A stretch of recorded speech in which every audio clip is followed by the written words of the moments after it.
যীশুখ্রিস্টের স্টাউড of Turin নিয়ে নতুন গবেষণায় পাওয়া গেছে ভারতীয় উপমহাদেশের ডিএনএ। এই প্রাচীন লিনেন কাপড় কি ভারতে তৈরি? জানুন রহস্য ঘেরা এই ঐতিহাসিক নিদর্শনের নতুন তথ্য। খ্রিস্টান ধর্মের প্রবর্তক যীশুখ্রিস্টের দেহাবশেষ যে পবিত্র কাপড় দিয়ে জড়ানো ছিল বলে বিশ্বাস করা হয়, সেই স্টাউড অব তুরিন নিয়ে এবার নতুন তথ্য সামনে আনলেন গবেষকেরা। দীর্ঘ গবেষণার পর চাঞ্চল্যকর তথ্য জানা গেল। গবেষকরা বলছেন, ওই প্রাচীন লিনেন কাপড়ের তন্তুতে ভারতীয় উপমহাদেশের ডিএনএর সন্ধান পাওয়া গেছে। আন্তর্জাতিক বিজ্ঞান বিষয়ক জার্নাল বায়ো আর্কাইভে সম্প্রতি প্রকাশিত গবেষণাপত্রে এ তথ্য উঠে আসে। এই গবেষণাটি স্টাউড অব তুরিন নিয়ে বেশ কয়েক শতাব্দী প্রাচীন ঐতিহাসিক রহস্যকে নতুন করে উস্কে দিল। অনেকে বলছেন, তবে কি ভারতেই তৈরি এই বিশেষ কাপড়? কি এই স্টাউড অব তুরিন? স্টাউড অব তুরিন হল 4.4 মিটার দীর্ঘ প্রাচীন লিনেন কাপড়, যাতে এক ক্রুশবিদ্ধ ব্যক্তির ঝাপসা প্রতিচ্ছবি দেখা গেছে। বহু খ্রিস্টান ধর্মাবলম্বী বিশ্বাস করেন, ক্রুশবিদ্ধ হওয়ার পর যীশুখ্রিস্টের দেহ এই কাপড় দিয়েই ঢেকে দেওয়া হয়েছিল। এমনকি 14 শতাব্দীতে ইউরোপে প্রথম এই বস্ত্রখণ্ডের অস্তিত্ব পাওয়া যায়। তখন থেকে এটি বিশ্বের অন্যতম আলোচিত এবং অমীমাংসিত ধর্মীয় স্মারক হিসেবে পরিচিত। স্টাউড অব তুরিন বর্তমানে ইতালির তুরিন শহরের cathedral of saint John the ব্যাপটিস্টে সংরক্ষিত রয়েছে।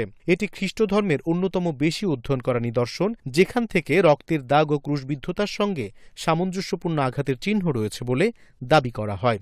গবেষণায় যা পাওয়া গেল, আধুনিক নেক্সট জেনারেশন সিকোয়েন্সিং প্রযুক্তি ব্যবহার করে গবেষকেরা এই কাপড়ের ধূলিকণা এবং তথ্য পরীক্ষা করেন, আর সেখান থেকে সংগ্রহীত ডিএনএ বিশ্লেষণে উঠে এসেছে চমকপ্রদ তথ্য।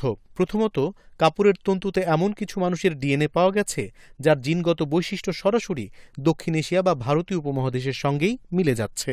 দ্বিতীয়ত, লিনেনের মধ্যে এমন কিছু উদ্ভিদের ডিএনএর সন্ধান মিলেছে যেগুলো মূলত ভারতে উৎপাদিত হয়। ইউনিভার্সিটি অব পাডুয়ার গবেষকদের মতে, স্টাউড তৈরিতে ব্যবহৃত সুতা প্রাচীন ভারতের সিন্ধু উপত্যকা থেকে আসতে পারে।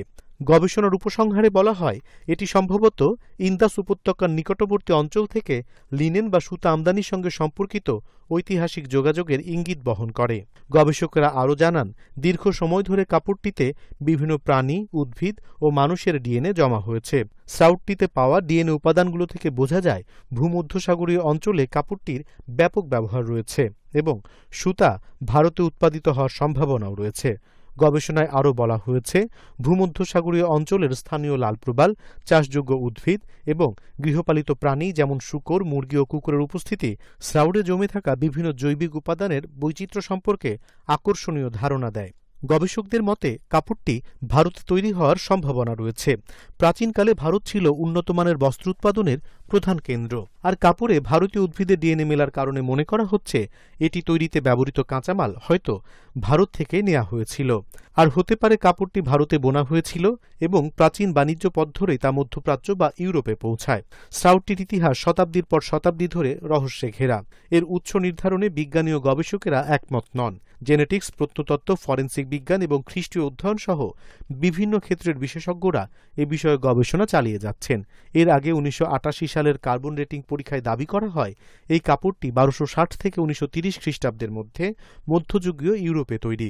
2025 সালের একটি গবেষণা বলে, এটি কোনো মানুষের সংস্পর্শে তৈরি হয়নি, বরং এটি মধ্যযুগীয় ধর্মীয় শিল্পকর্ম হিসেবে তৈরি করা হয়েছিল। কিন্তু বর্তমান ডিএনএ বিশ্লেষণ সম্পূর্ণ অন্য কথা বলছে।